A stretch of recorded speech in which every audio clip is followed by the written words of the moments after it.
ఆంధ్ర పర్యటనలో మోడీ గారు అనకాపల్లి సభలో పోలవరానికి 15,000 కోట్ల రూపాయలు ఇచ్చామంటూ చెప్పుకొచ్చారు. అదే మోడీ గారు 2019 ఎన్నికలకు ముందు పోలవరం ప్రాజెక్టు చంద్రబాబు నాయుడు గారికి ఏటీఎం లాంటిది అని చెప్పుకొచ్చారు.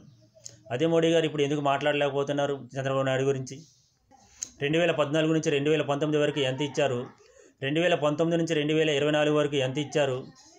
2019 నుంచి 2024 వరకు ఎంత పని జరిగింది? 2014 నుంచి 2019 వరకు ఎంత పని జరిగింది అని కూడా మోడీ గారు చెప్పినట్లయితే బాగుండేది. కాపర్ డ్యామ్ ఎందుకు కొట్టుకుపోయిందో కూడా మోడీ గారు చెప్పినట్లయితే బాగుండేది. పోలవరం అనే ఏటీఎంలో తీసిన డబ్బులు చంద్రబాబు నాయుడు గారు మోడీ గారికి ఎంత ఇచ్చారో కూడా చెప్పితే బాగుండేది. ఉత్తరాంధ్ర సుజల స్రవంతి ప్రాజెక్టును జగన్ గారు పూర్తి చేయలేదు అని చెప్పుకొచ్చారు మోడీ గారు. అదే మోడీ గారు 2014 నుంచి 2019 వరకు చంద్రబాబు నాయుడు గారు అధికారంలో ఉన్నారు కదా, అప్పుడు ఎందుకు పూర్తి చేయలేదని మోడీ గారు అడగలేకపోయారు. వెలిగొండ ప్రాజెక్టును పూర్తి చేశారు కదా జగన్ గారు, దాని గురించి ఎందుకు మాట్లాడలేదు మోడీ గారు? చంద్రబాబు నాయుడు గారి టైంలో 2014 నుంచి 2019 వరకు ఎన్ని ప్రాజెక్టులు పూర్తి చేశారో కూడా చెప్పినట్లయితే బాగుండేది మోడీ గారు. మోడీ గారు మాట్లాడుతూ వైసీపీ ప్రభుత్వంలో దేవాలయాలను విస్మరించారు అని చెప్పుకొచ్చాడు. 2014 నుంచి 2019 వరకు చంద్రబాబు నాయుడు గారు దాదాపు 50-60 గుళ్లను కూల్చేశారు. అప్పుడు ఎందుకు మాట్లాడలేకపోయారు మోడీ గారు? జగన్ గారు వచ్చినాక చంద్రబాబు నాయుడు గారు కూల్చేసిన గుళ్ళనన్నిటినీ నిర్మాణం చేశారు. మళ్ళా దాని గురించి కూడా చెప్పి ఉన్నట్లయితే బాగుండేది.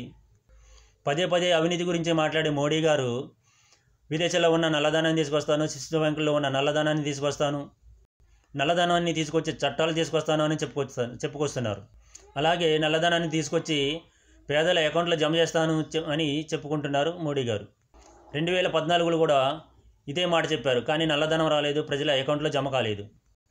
పదే అవినీతి గురించి మాట్లాడే మోడీ గారు బ్యాంకుల దగ్గర పరిశ్రమల పేరుతో వేల కోట్ల రూపాయలు రుణాలు తీసుకొని బ్యాంకులకి ఎగ్గొట్టిన బడా నాయకులు అందరూ బీజేపీ టీడీపీ పార్టీలోనే ఉన్నారు.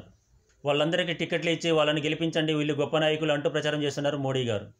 వీళ్ళంతా మోడీ గారికి బీజేపీ పార్టీకి ఎలక్ట్రల్ బాండ్ల ద్వారా ఎంత అమౌంట్ ఇచ్చారో కూడా చెప్పినట్లయితే బాగుండేది. ఇట్లాంటి మోడీ గారు పదే అవినీతి గురించి మాట్లాడుతూ ఉంటారు. ఆర్థిక నేరగాళ్లకు, అవినీతి పరులకు టికెట్లు ఇచ్చిన మోడీ గారు పదే అవినీతి గురించి మాట్లాడటం అనేది విడ్డూరంగా ఉంటుంది. కాబట్టి ప్రజలు మోడీ గారికి, టీడీపీ కూటమికి ఓటు వేసే ముందు ఒక్కసారి ఆలోచించుకొని ఓటు వేయండి. టీడీపీ కూటమికి ఓటు వేసినట్లయితే అవినీతిని ప్రోత్సహించినట్లే అవుతుంది. జగన్ గారు అందిస్తున్న అన్నింటినీ ఆపేస్తారు మోడీ గారును చంద్రబాబు నాయుడు గారు. కాబట్టి ఓటు వేసే ముందు ప్రజలు ఒక్కసారి ఆలోచించి ఓటు వేయండి.